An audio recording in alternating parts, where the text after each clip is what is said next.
This podcast is brought to you by Most Valuable Podcasts, saving your day from boredom with the best podcasting entertainment.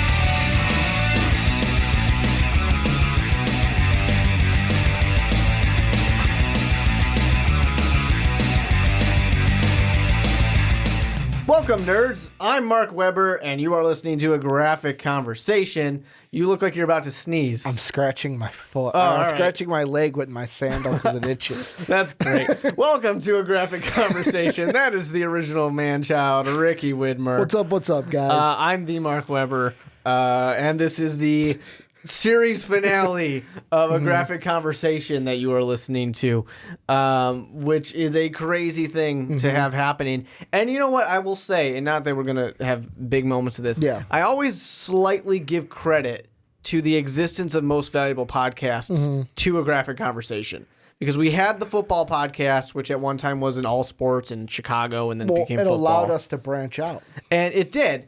And we had this separately, and then we were like, we're not going to do it separately anymore. We're going to put it all together. And then we had to kind of make this loose connection between a nerd podcast and football.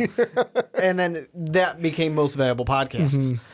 So happy to do that. Happy to talk about this. And on this one, it's only appropriate that we talk about one of our favorites, Spider-Man, this time with Sinister Six. Not quite Spider Island. It's not quite Spider Island, and if you've read Spider Island, I think you know that this is not quite that. Sinister Six, this is the Marvel Classic, or Marvel Premiere Classic, which basically just means we combined the annual from like 1960, introducing the Sinister Six, and then Sinister Six Revenge, which happened in the 90s.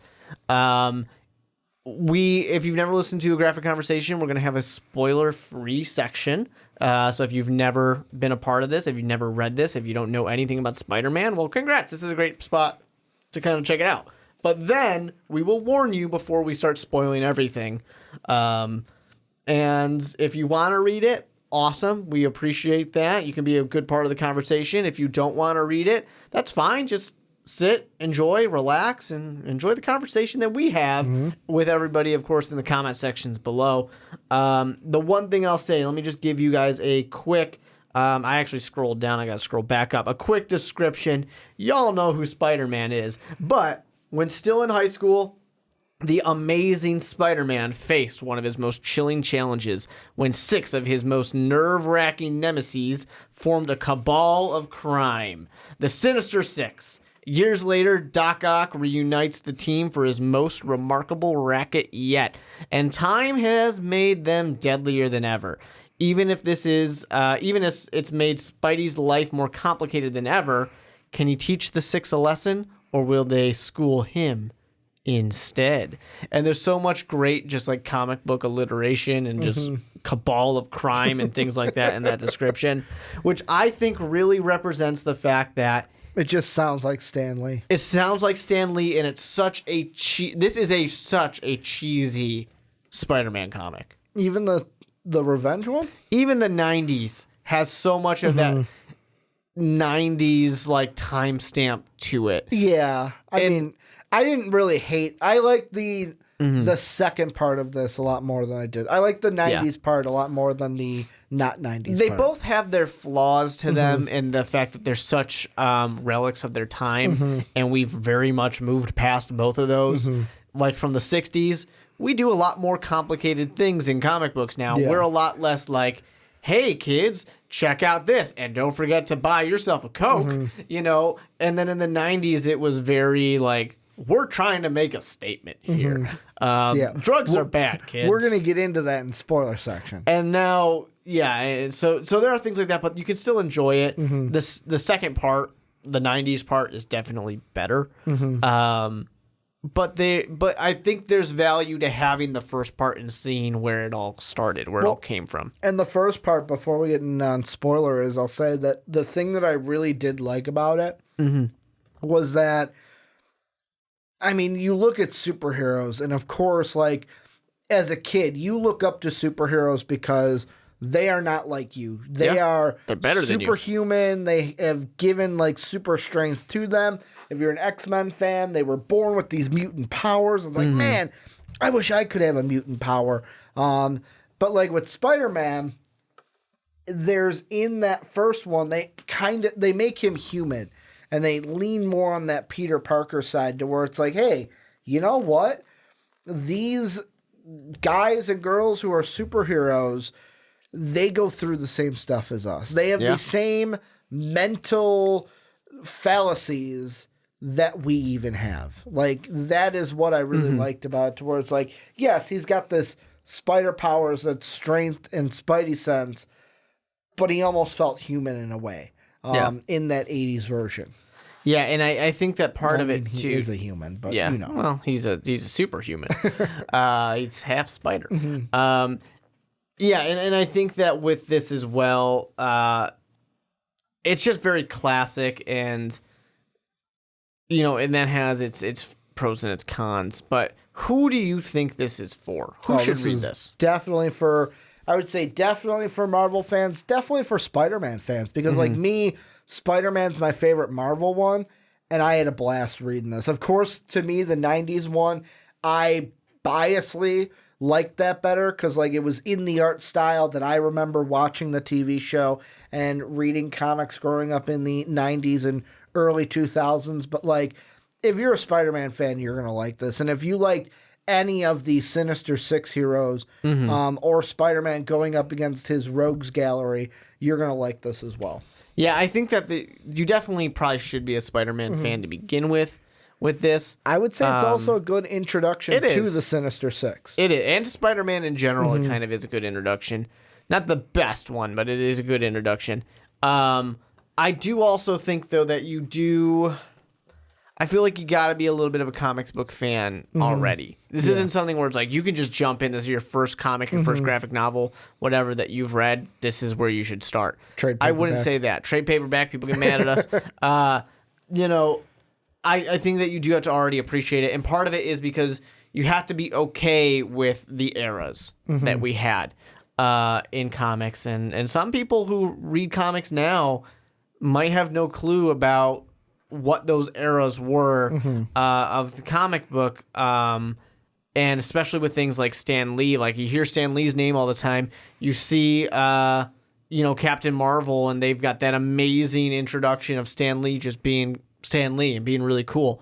And then you're like, cool, I can't wait to read something of Stan Lee's. And you're like, oh, this is super simple and just really cheesy, but that's what comic books were back then, so there's a little bit of, you definitely have to be a comic fan, not just someone who like has watched Marvel movies, and that's not an elitist thing. That's just saying of like they're two very different things. Well, it's like this is very different than like what we read last time. Yes, like 100%. Why the Last Man and this edition of Spider-Man, two totally different things. One's a little bit, like you said, cheesier, the other a lot serious, and it means to take itself in a serious way. Yeah. That is not this. Yep, exactly. This is kind of like, I would say it's in the same vein as like the Adam West Batman. Will our heroes escape the Joker's plan? Check out next week when we have more of Batman.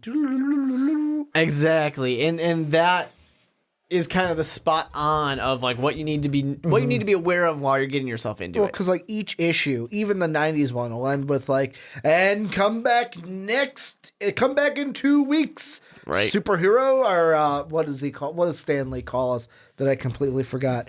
Not Super Friends. I'll remember it. But he goes, like, come back in 2 weeks when we have the next part and the next issue in the story. Yeah.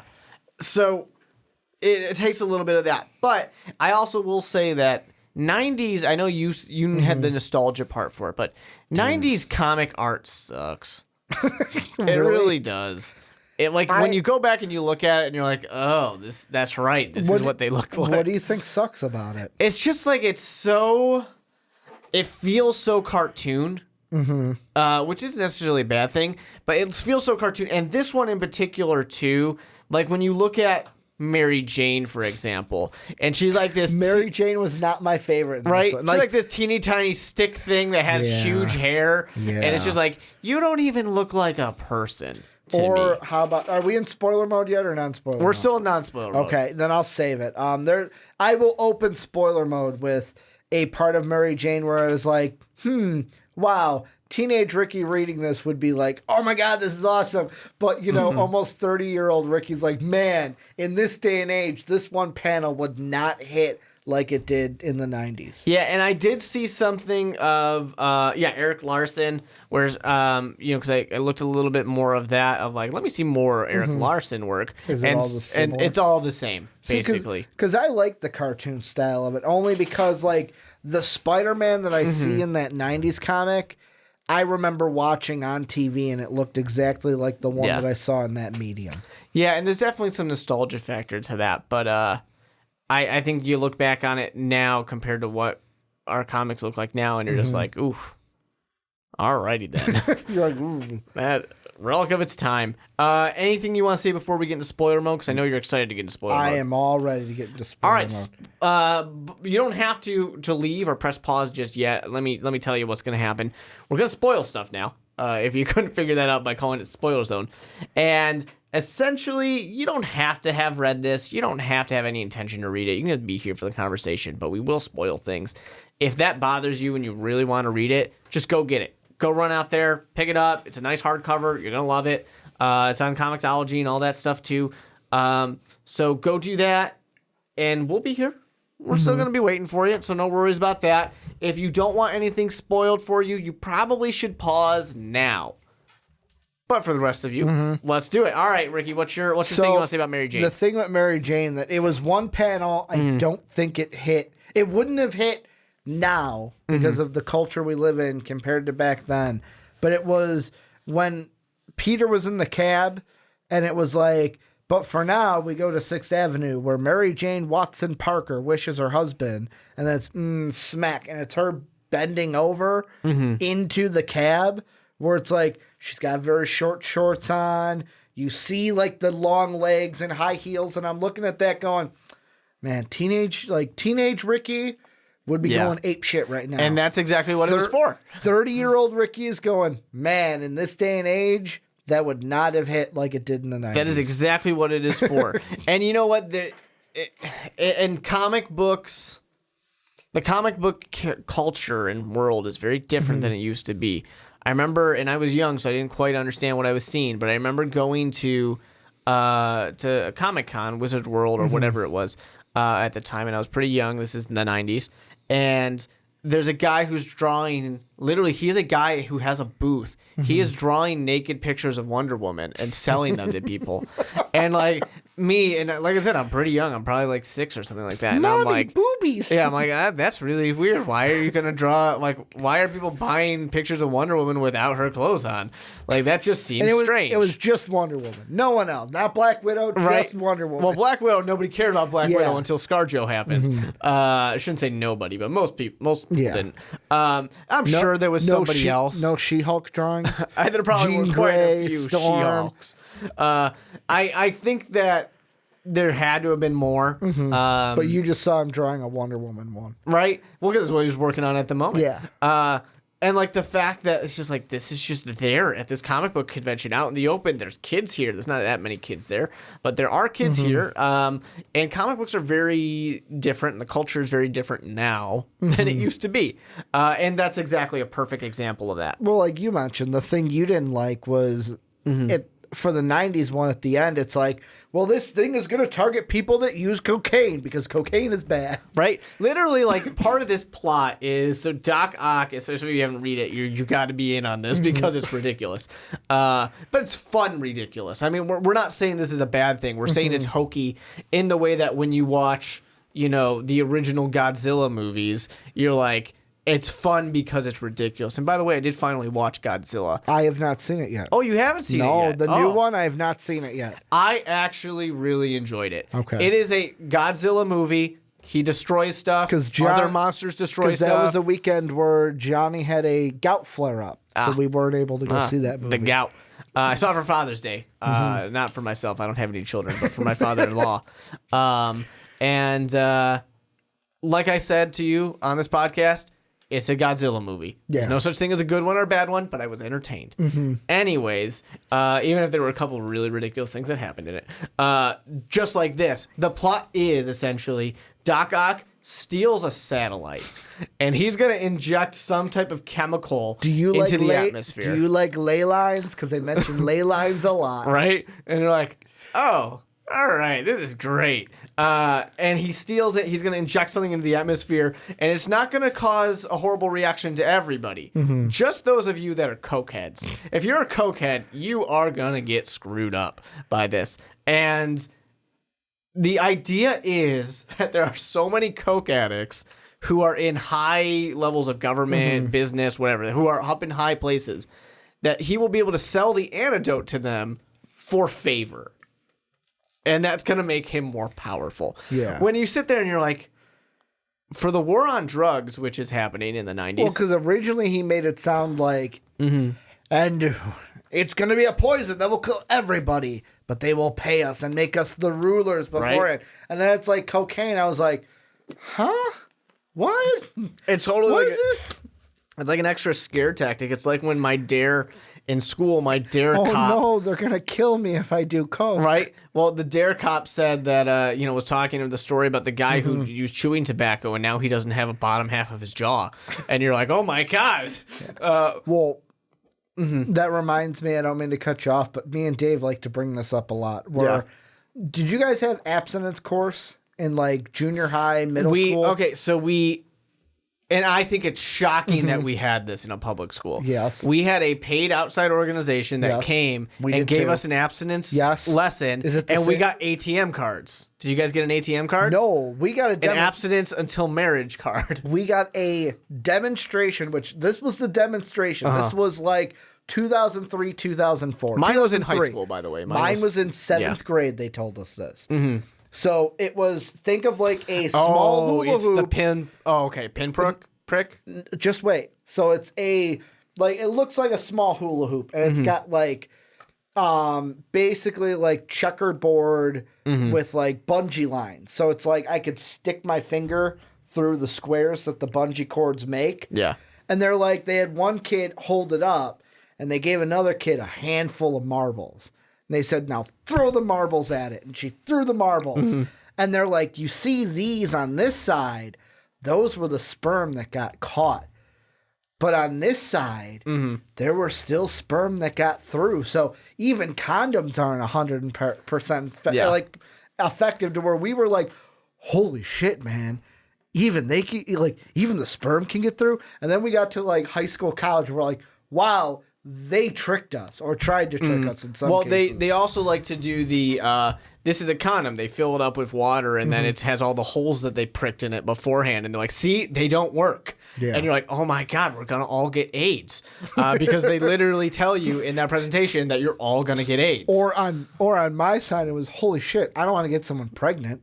I don't want to be that kid that's having a kid in this was seventh the grade. same one where not only did they give us the card where you pledged, they told you are now pledging that you will be abstinent until marriage.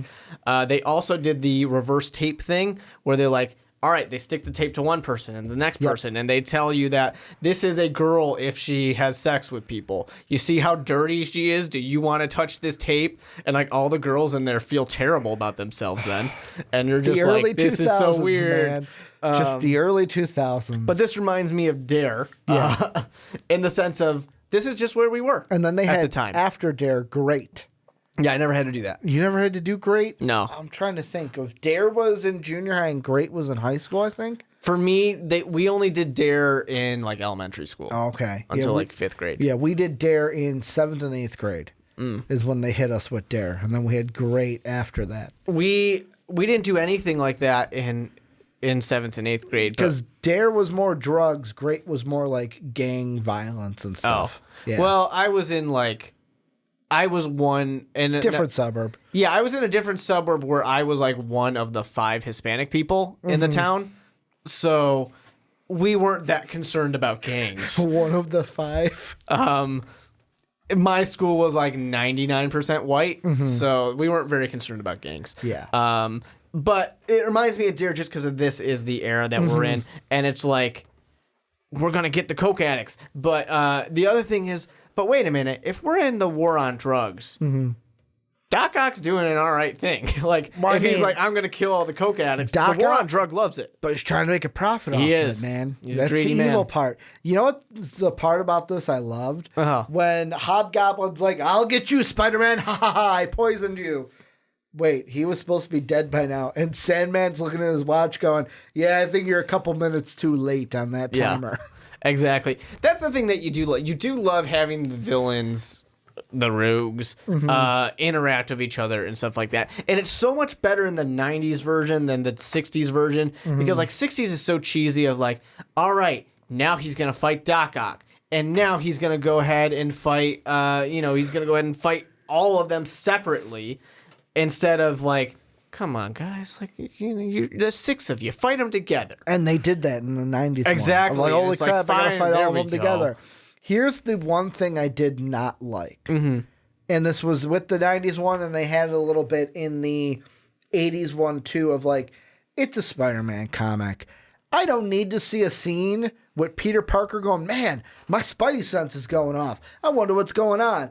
And then you just see a panel of Doctor Strange in his astral form going, that was so this dumb. does not concern me, fly away. It's like, great, thank you for telling me that, Doctor. Like, okay, and that is a very, like when they did some stuff with the 60s stuff too. Like Nova fly. Hey, Nova. Why even mention them if you're not going to use them? Purely to sell the other comics. I know why, Mark. I'm just posing the question out loud. Mad about it. The only ones that I will give a pass to, per se, is Iron Man at the beginning, because at least it was like, all right, like Iron Man's a celebrity. It's like at least you tried to make it part of the story. Like he's a celebrity and everyone was gawking over him. And then at the end, it was like, well, how are we going to get there? Well, fuck. We got Thor. We can use Thor. And then they just use Thor. Like those are the only two where it's like, at least with Thor, you made it a plot point and not just, hey, Thor. Oh, never mind. Plot point. Yeah, plot point. Really loose way to do it. Or like the Fantastic Four in the earlier ones where it's like, really? Like even in the 90s, like, oh man, Mr. Fantastic's talking about your ley lines. Really? I mean, it's great. You guys should all read Mr. Fantastic. Read the Fantastic Four. Go to your comic book store and buy it now. I would have been happier if it was just the contained Spider-Man story and didn't have all that extra crap. Well, I think speaking of extra crap, Mary Jane's whole little plot on her own is, I don't know, it's kind of silly. Not silly, just kind of pointless. I didn't like the twist. I mean, I was fine with the first part because like I was fine with the whole stalker thing and like her. Nathan shows up every now and then, it happens. But like I didn't like the other one of, oh my God, you're the cop. No, I'm not. I'm the second stalker. It's like, really? Yeah. And why? Why are there two stalkers? Your abusive husband. Like that too, with the him calling Peter abusive. Yeah. I like how Peter goes, wow, this looks like it's been chiseled. Then talking to Mary Jane, yeah, you're right. It probably fell. Yeah, it got chiseled on its own, Pete. That's a smart one. Yeah, exactly. After you said, hey, it looked like this got chiseled. Well, because Peter's kind of dumb. He's really not, but in this one, he kind of was. No, the thing with Peter Parker is he's book smart. He just doesn't have common sense half the time. Yeah. And that's just Peter Parker in any version of Peter Parker, where he's supposed to be the lovable loser, where it's like the nerd who's really Tobey smart. Maguire. Yeah. Even Tom Holland. Like, Tom Holland is the lovable loser, I would say. In a way. I don't think he comes across as a loser, but he's more lovable nerd. Yes, that's maybe what I'm looking for. Because he's not Tony Stark. No. He's not. Like, he's never going to be what Tony Stark was image-wise. But, like, you like him, but it's like... Look at you using the word was. What? Look at you using the word was. Well, yeah, because the spoiler ban has now been lifted. Yeah, we can spoil anything we want now. Yeah, it's sad. So... cheesy, but still fun, though. I mean, it is still fun. It. I mean, it's I can enjoyable. nitpick these things, but I still had a good time reading it. Yeah, exactly. And you know what? It's just one of those parts where you have to appreciate things for what they are. Here's another thing I'm gonna nitpick. I don't know if I like this version of Mary Jane. like how she looks on the panels, because like her hair and stuff. Very 90s. It was really 80s. It reminded me of Jean Grey too much, to where I'm like, are they trying to make her Jean Grey? Plus, like, and I know it's actress Mary Jane, but like, I don't know. I wasn't feeling Mary Jane in this one like I usually do. It also, look-wise, reminds me of like when you watch Friends, and everybody's seen Friends a million times. Hair. And then you get to like you start at the first season of Friends and episodes that they really don't play on TV that often. And you're like, whoa, why does everybody look different? Yeah. Why has everybody got these dumb haircuts? Well, because it was a leftover from the 80s. Kind of thing. And that's really what this is. It's kind of a relic of the 80s. One of my favorite stupid things I'm going to say is J. Jonah Jameson talking to a fucking spider. Like, I forgot about that. Like, hey, can you help me find Spider-Man? That was so priceless, though. I totally forgot that happened in the first one. And it's just such a, like, that is such a Stan Lee being ridiculous and silly. And you're like, I love it. I'm into it. I like how everyone's like, hey, man, I think Triple J's lost his mind. Exactly. And you know what? Maybe he has. But that reminds me, what I was going to say about the first one, about the feeling human, was basically when Peter got the yips. Yeah. Where it was like, oh, man, I lost my powers. I don't know if I could be Spider-Man. It's like, oh, man, he has confidence issues too at times. Yeah. Even Spider-Man has confidence issues. Even Spider-Man can't get his powers going every once in a while. Wow, there's a reference, there's an innuendo in that one. I meant to lay that one down, Mark. That's a little rough. You know what I don't like though? It just kind of. There's a lot of what we don't like, is what I'm feeling. A little bit. We liked it, but we don't like a lot of things. There's a lot of things we didn't like, but it's just, well, I think that's a good example. It's just that it was just fun. It was entertainment. It's like I mentioned Godzilla already. I'll say it again, but it won't be too many spoilers. Like, you expect what it's going to be. Yeah, it was entertaining, but there were plenty of things where I was like, why didn't everybody die when they did this thing with a nuclear bomb, for example? Or why didn't this happen? Like, why did they get past that? You know, all these ridiculous things. Literally, the people standing next to me laughed at how ridiculous the villain's plan was when I shouldn't have said she. That was a spoiler. When the villain literally lays out her entire plan. Talking about Godzilla. In Godzilla. I just made it so obvious who the villain is. I thought you were talking about this No. The person next to me literally burst out laughing about how stupid that plan was. But it was entertaining. And in the end... Oh, don't tell me it's Millie Bobby Brown. In the end, Coach Taylor saves the day, so it all works out all right. Clear eyes, full hearts, can't lose. I did that multiple times when he would do something. I'd go, clear eyes, full hearts. You have to. You just have to. And, like, Vicky doesn't understand it at all, even though I've made her watch random episodes before. But anyways, the thing I didn't really like was just, you know, I get that his step-uncle is sick, but, like... It just, I didn't want to keep seeing like keep seeing Aunt May just be like completely barely able to function. Well, I mean, the thing I didn't like about Aunt May, especially in that one,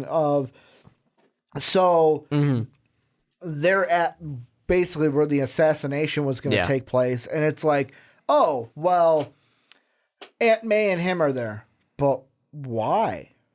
Why are they here? Why didn't Aunt May go, no, I'm not taking you outside? Yeah. She just was like, oh, fine, I'll get the wheelchair. It's like, no. Yeah. I'd say, stand up for yourself and say, no, you're too sick. Stay in bed, you idiot. Maybe that's because that's the women I grew up with, like my mom and my aunt and my grandmother, which would be like, hey, get back in bed, you fucking idiot. You're sick. Yeah.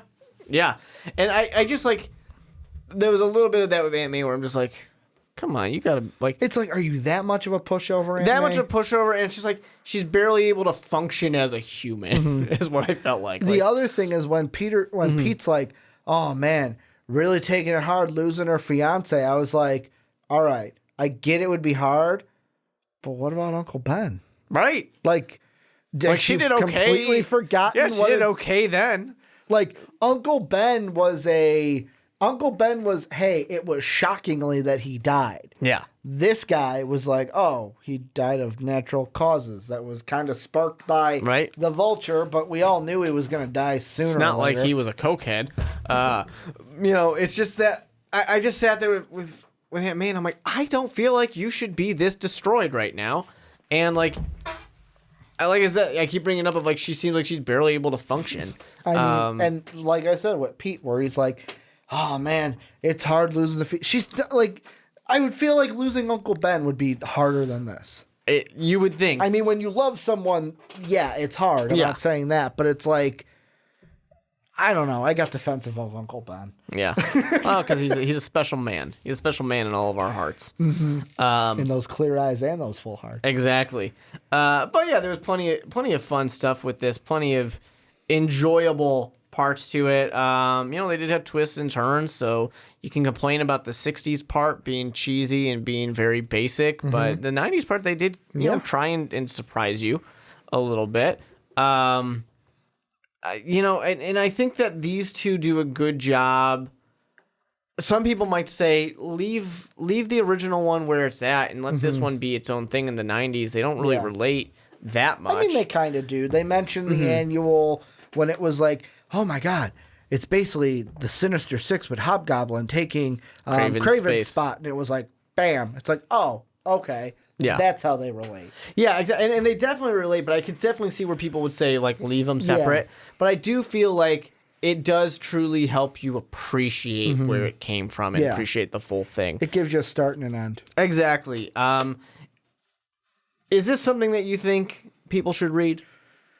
I feel like it's something, like I said, if you're a Marvel fan, if you're a Spider-Man fan, I would say if you're those two things, but you're not super familiar of the Sinister Six, go ahead and read it. If you're also not super familiar with Doc Ock, go ahead and read it, because it kind of gives you that first experience of these Sinister Six heroes in a condensed form that's not too much to handle. Yeah, and it's definitely not too much to handle. That's a great way to put it. I think you probably should. It was entertaining. It's not amazing. It's not going to blow you away. Well, it wasn't the Amazing Spider-Man. Exactly. See what I did there? You're not really going to... You're not going to be thinking about it 2 months later of like, man, that was so good. Yeah. But you're going to have fun. You're going to have fun reading it. It's cheesy. It's hokey. But it's a very classic kind of comic book. That's why it's a Marvel Premiere Classics. Yep. So that's that. I don't have to tell you what to check out next because there's not anything. We've enjoyed it. We've had fun. I hope you guys have had fun on our journeys. For those of you who have watched us for a while, for those of you who maybe this is your very first A Graphic Conversation, you're in a really great spot because there's a whole bunch of ones that you can go back and listen to. So there's plenty of things that you can still be part of that and still be part of the conversation. You can always get back to us at Ricky Widmer, at the Mark Weber. Find us on our Discord channel. All you got to do is go to patreon.com/mostvaluablepodcast. Give $1 and you're in the Patreon. And you can talk to any of the MVP guys and talk to us about nerd stuff. Talk to us about sports if you want to talk about sports. Or really whatever it is that you want to talk to us about. Soapy was the one that was bringing up the Danny DeVito as Wolverine. Exactly, which would be a beautiful thing. An absolutely beautiful thing. Those are the conversations that you can be a part of. Of course, go to iTunes or wherever it is you want to rate us. Give us a good rating, hopefully a 5-star rating, and talk about why people should check out this podcast because the episodes are still there. So people should still go check it out. It's been an awesome time. Ricky, I've really enjoyed reading graphic novels with you. Amazing ride, and it's sad that it's coming to an end. Yeah, it is, but we've read the best. And hopefully not the worst. Hopefully not the worst, because I actually didn't say that this time, which is a bit of a bummer. But it's been a fantastic time. Check out the rest of the episodes, and thank you guys so much for checking out A Graphic Conversation.